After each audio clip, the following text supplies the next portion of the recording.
Hola, ¿qué tal? Esto es How to Spanish Podcast. Yo soy David. Yo soy Ana. En este episodio vamos a hablar de algunas cosas que a lo mejor no tenías ni idea para qué sirven. How to Spanish Podcast is designed to help Spanish students improve their listening and vocabulary skills, and it's made possible thanks to our Patreon community. By joining the community, you can access the vocabulary guide and interactive transcript, bonus episodes, and monthly activities to practice your Spanish. If you would like to join the experience, go to patreon.com/howtospanishpodcast. Hola amigos, estamos muy contentos de estar en este episodio y si no nos conoces, somos David y Ana, somos How to Spanish y estamos contentos siempre de compartir contigo español de la vida real, pero creemos firmemente que no solo debes aprender cosas de gramática y conversaciones sobre el restaurante, el aeropuerto y conocer el museo, que claro, son muy útiles y tenemos episodios que hemos hablado muchísimo sobre eso. Creemos que debes aprender cualquier tema en español. Y la verdad es que nos encanta aprender. Sí, nos encanta compartir temas de todo tipo con ustedes para darles un vocabulario muy amplio, pero en un español más fácil de entender, ¿no? Para ustedes. Así es. Entonces, este episodio viene de una mente curiosa que tenemos los dos y dijimos, ¿cuáles son las cosas de la naturaleza o las cosas con las que convivimos como humanos y como estudiantes de español que nos parecen molestas, complicadas, incómodas, pero que tienen una función especial? Y vamos a empezar con algo que Ana, puedes ver su cara si estás viendo el video. Ana detesta. Ay, sí, es de mis peores miedos, pesadillas, etcétera. Las cucarachas. Las cucarachas. Tengo muy malas historias con las cucarachas durante toda mi vida, así que de verdad les tengo mucho asco, mucho miedo. Y justamente es una pregunta. A veces digo, ¿por qué tienen que existir las cucarachas? El mundo sería mejor si no existieran cucarachas. Pero ya buscamos, ya investigamos un poquito y ya vimos que tienen ciertas funciones. Claro. Y es interesante. Eso no les quita lo asquerosas, pero por lo menos sacia nuestra curiosidad, ¿no? Exactamente. ¿Y cuál es una de las principales funciones de las cucarachas? Son que descomponen materia orgánica. Algo muy interesante que no sabíamos sobre ella es que las cucarachas pueden comer de todo, literal. Son omnívoras prácticamente. Pueden comer madera, hojas, animales o cosas, podrían decir hasta personas muertas. Tal vez. Y popó, pueden comer popó. Entonces lo que hacen es que redistribuyen o reciclan los nutrientes que existían en estas materias y descomponen las materias de una manera, digamos, no tan nociva, ¿no? Porque a veces si dejas un excremento ahí, pues se ensucia el ambiente. Entonces ellos al comérselo lo modifican, por así decirlo, y se vuelve pues más útil para ellos, ¿no? Básicamente son cosas asquerosas que se comen otras cosas asquerosas. Si tú lo ves así, claro. Para mí no me resultan tan asquerosas. No quiero tener cucarachas en mi cuerpo, pero no tengo esa repulsión, ¿no? Y saben que también las popós de las cucarachas es raro porque casi nunca piensas que los insectos hacen popó, ¿no? Pero todos hacemos popó. Pues sí, las plantas no. Claro. Pero bueno, el punto es que los excrementos, que es la palabra como... ¿Te imaginas el tamaño?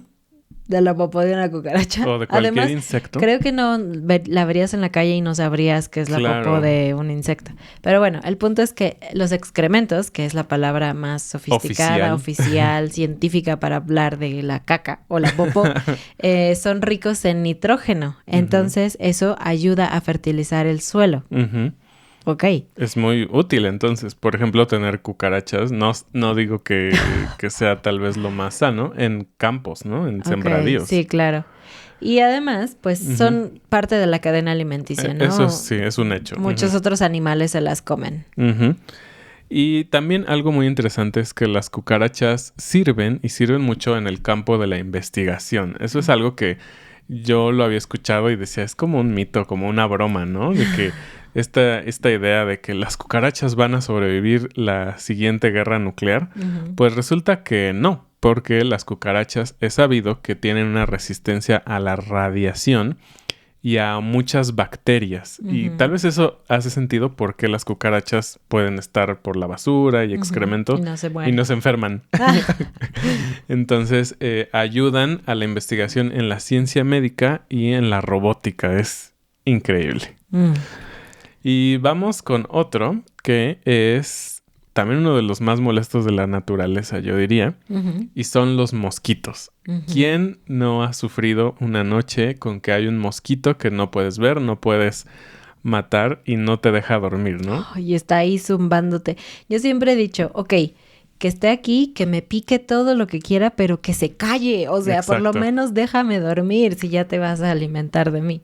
Algo interesante de los mosquitos y por lo cual están cerca de nuestros oídos es que les llama el olor, no sé si es un olor o el sabor de la cerilla, de la cera que tenemos en los oídos, y es por eso que pues da la casualidad, entre comillas, que se acercan mucho a nuestros oídos y por eso pues los escuchamos. Pero bueno, ahora sí, ¿cuáles son las funciones? Pues tienen funciones ecológicas. Hay mosquitos machos y mosquitos hembra, mosquitas. No puedes decir mosquitas porque, existen dos cosas. Las moscas es un tipo de ser y los mosquitos es otro tipo de ser, o moscos.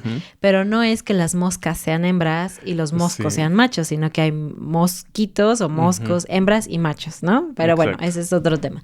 El punto es que los machos de esta especie, de los mosquitos, se alimentan de néctar y de polen. Entonces, eso ayuda a polinizar otras plantas. Entonces, básicamente, no solamente las abejas o las avispas tienen esta función, sino también los mosquitos. Y eso es muy interesante porque la verdad es que uno de los principales factores que se habla de las abejas, de no mates las abejas y eso, no decimos que sí las mates, es la polinización, pero no pensamos que hay muchos otros insectos voladores, como los mosquitos, que ayudan en ese proceso.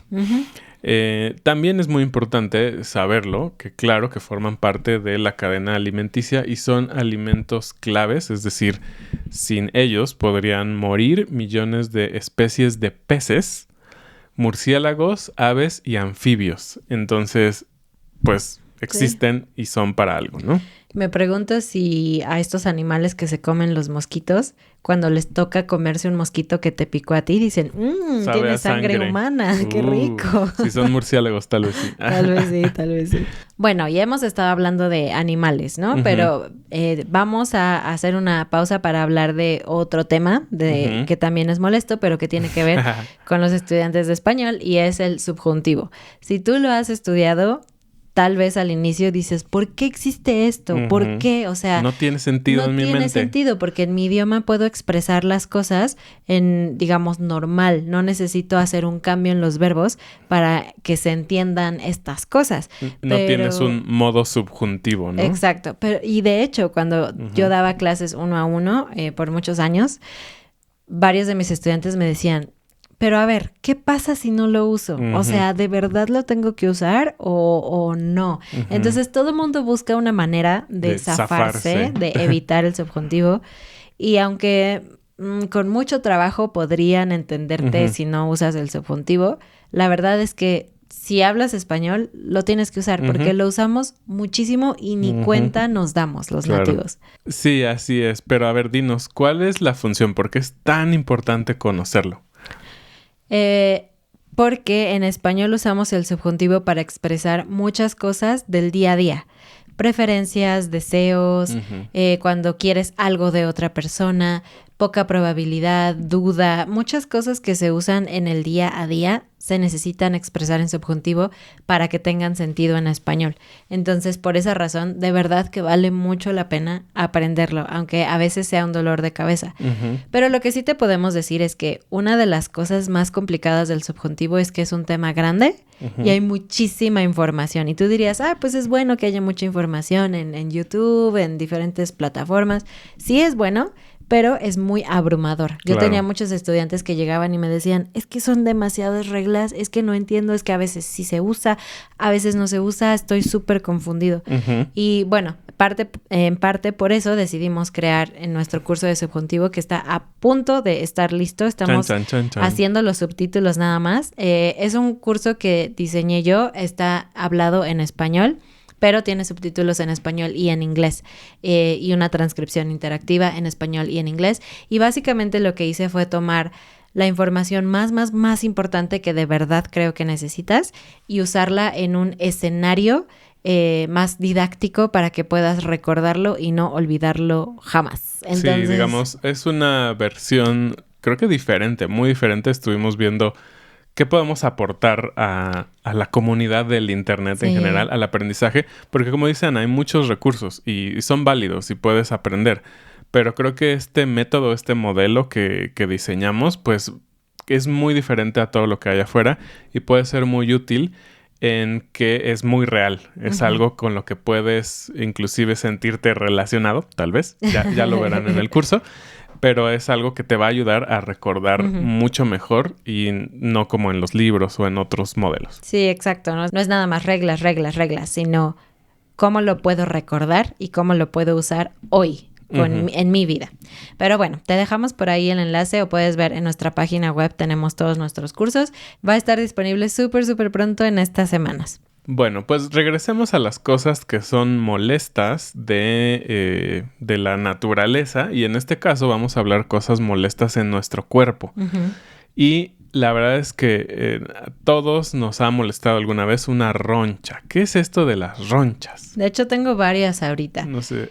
Las ronchas son una respuesta de tu sistema inmunológico. Esta es como la explicación así como muy científica, pero básicamente cada vez que un insecto te pica, va a aparecer una roncha en tu cuerpo, que es que se pone roja una parte y se ve como un circulito, ¿no? Se inflama. Se inflama. Pero también te pueden pasar, o sea, te pueden salir las ronchas, este es el verbo que usamos, salir, te pueden salir si tienes contacto con algún alérgeno o a veces incluso en caso de infecciones. Entonces, si tu cuerpo se llena de ronchas, es probablemente porque tienes una reacción alérgica a alguna cosa. O incluso si tienes cosas como varicela o sarampión, esto también produce ronchas en tu cuerpo. Y depende de cada persona el tipo de cosa que te puede hacer este tipo de reacciones. Obviamente a todos nos pasa con los insectos, como hablamos, los mosquitos. Pero hay personas que, por ejemplo, se acuestan en el pasto y eso les genera primero incomodidad y después, plum, aparecen ronchas. O a veces algunas personas el sol, mucha luz del sol. Entonces depende de lo que tu propio sistema inmune siente como una amenaza, libera algo que se llama histamina, ¿no? Y es por eso que cuando tienes alergias te dan un antihistamínico. Exactamente. ¿Y qué es lo que hace la histamina en el cuerpo? Pues dilata los vasos de esa zona, los pequeños puntos donde llega la sangre, y eso genera la hinchazón. Se hincha, se inflama. Y estimula los nervios. Entonces es muy interesante. Son dos procesos separados. Uno es hinchar, que dirías, pues te hincha y te da comezón. Pero no. Los nervios que están en esa zona se estimulan. Es decir, tienen como más sangre o más movimiento. Y te genera esa picazón. Ana está escuchando y se está rascando su ronchita. Aprovechando, quiero enseñarte un poquito de español, ¿ok? Claro. Los insectos pican, no muerden. Sí, es cierto. Aunque podrías decir que, por ejemplo, las arañas muerden, las hormigas muerden. Las hormigas decimos muerden. En general, la gente usa el verbo picar para los insectos. Entonces, tienes una picadura de insecto, no una mordida. Y para las ronchas, cuando tienes esta sensación de que quieres tocarlas con tus uñas, eso se llama rascar. Quieres rascarte porque tienes comezón. Un sinónimo de comezón es picazón, pero la mayoría de la gente dice comezón. Tengo comezón o la roncha me da comezón y entonces yo me rasco. Esos son como los verbos relacionados a este fenómeno del cuerpo, ¿no?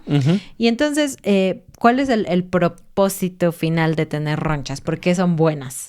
Pues finalmente es porque tu cuerpo está funcionando bien. O sea, te está protegiendo contra esa cosa que finalmente es un elemento externo o es un elemento que considera tu cuerpo que es dañino, ¿no? Que te puede hacer algo malo y por lo tanto pues tiene una reacción, digamos, positiva, aunque para nosotros resulta incómoda, para proteger esa área de tu cuerpo, ¿no? Entonces finalmente es un mecanismo de defensa y no podemos hacer nada. Hay cremas y hay cosas para como bajar un poco esa sensación, pero la verdad es que es bien molesto. Y ahora, relacionado, porque tiene que ver con la piel, hablemos del acné. Acné es la palabra como oficial, ¿no? Científica, pero la verdad es que en el día a día decimos granitos. Los granitos, los barritos. granos, los barros, los barritos.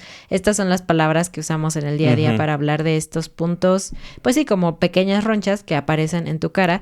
Generalmente tienen que ver con hormonas o con grasa. Pero bueno, ¿cuál es su origen, función y para qué sirven? Bueno, el origen es que son un resultado de la actividad hormonal y sobre todo en la adolescencia, que en la adolescencia es esa etapa en donde tenemos estos granitos en la piel, en la cara y pues es normal, ¿no? Es normal que todos tus amiguitos, tus compañeros están en esa etapa. Lo que sucede es que las glándulas sebáceas, es una palabra que vas a usar mucho si vas al dermatólogo o si eres un dermatólogo, producen justamente sebo. ¿Qué es sebo? Suena muy extraño, pero... Sebo es grasa, pero es una palabra específica para hablar de esta grasa que produce el cuerpo, porque grasa puede ser mantequilla, puede ser aceite, manteca, la grasa que se acumula en el cuerpo, en la panza, por ejemplo. Pero para hablar de esta grasa, digamos, natural, buena, que tiene un propósito de hidratación, decimos sebo. Por ejemplo, si vas a ir a que te midan o vas a ir al nutriólogo, no decimos sebo, ¿no? También ten cuidado. Ahí es grasa. Suena muy chistoso, la verdad. Exacto. Sebo es básicamente como lo de la cara, ¿no? Exactamente. Y bueno, esta grasa o este sebo realmente se utiliza para proteger o hidratar la piel. Entonces, es importante que nuestra piel esté protegida por el sol, por los elementos como el viento que puede causar que se metan partículas extrañas a los poros y después pueden causar infecciones y todo eso. Entonces, el sebo tiene una función importante. Lo que sucede cuando somos adolescentes es que hay un exceso de sebo. Y las células muertas, es decir, la piel que se va cambiando constantemente, más las bacterias, que es esto que decíamos, se obstruyen a los poritos, a estas pequeños orificios de la piel y ¡pum! Generan acné. Entonces es todo un proceso, pero es, digamos, una parte, digamos, normal por la actividad hormonal que existe en esa época de nuestra vida. Sí, entonces no es que sea algo bueno, si de tengo acné, qué padre, pero sí es un efecto secundario de procesos buenos como maduración hormonal, crecimiento y protección de la piel. Y ahora hablemos de otra cosa que a mí me choca. El CAPTCHA.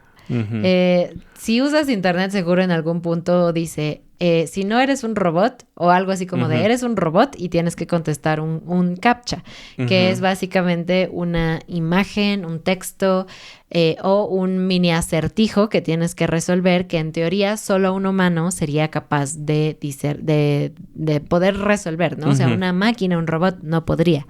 Entonces, ¿cuál es la función de este CAPTCHA? Pues justamente distinguir un humano de un bot, y esto ayuda a proteger formularios, registros, encuestas, ventas en línea, tus datos de tarjeta y todo esto, ¿no? Exactamente, y esto nos ayuda para evitar spam, compras masivas falsas, hackeos. Entonces, realmente son bastante útiles, pero la verdad es que pueden ser molestos porque cada vez se ponen más difíciles y a veces el texto que está ahí, dices, no manches, no entiendo nada. Ni un robot. No sé qué es eso, no puedo hacerlo bien. O si eres como yo y sobrepiensas todas las cosas, cuando te dice, selecciona todas las imágenes donde hay clásico. un coche y en otro cuadrito hay una mini esquinita del coche y tú así de, ¿esto cuenta como un coche o no? Y estás así súper nervioso de fallar. La verdad es que yo me pongo bien nervioso, sobre todo porque en la página donde se presentan los impuestos en México, en el SAT, siempre hay algunos captchas para llenar y soy malísimo. A veces me tardo 3 o 4 veces en que da y le hago zoom y veo y a veces le digo, Ana, ¿qué es esto? Y ya ella me dice, la verdad es que no sé si mi vista es muy mala, pero para mí sí resultan bien molestos. En teoría sí es un sistema de seguridad y como dice Ana, en teoría los robots o los bots no pueden procesarlos, para eso están diseñados, Por ahí escuchamos la historia de que recientemente a través de ChatGPT hicieron como un brinco o algo así y lograron desbloquear un CAPTCHA digitalmente, por así decirlo. Entonces, pues bueno, resulta que no son buenos como dicen, ¿no? Esto fue todo en este tema de las cosas que nos parecen molestas, pero son muy útiles. Estate al pendiente de nuestro curso de subjuntivo. Va a estar bien padre. Esperamos que te guste y que puedas aprender. ¡Nos vemos! Adiós.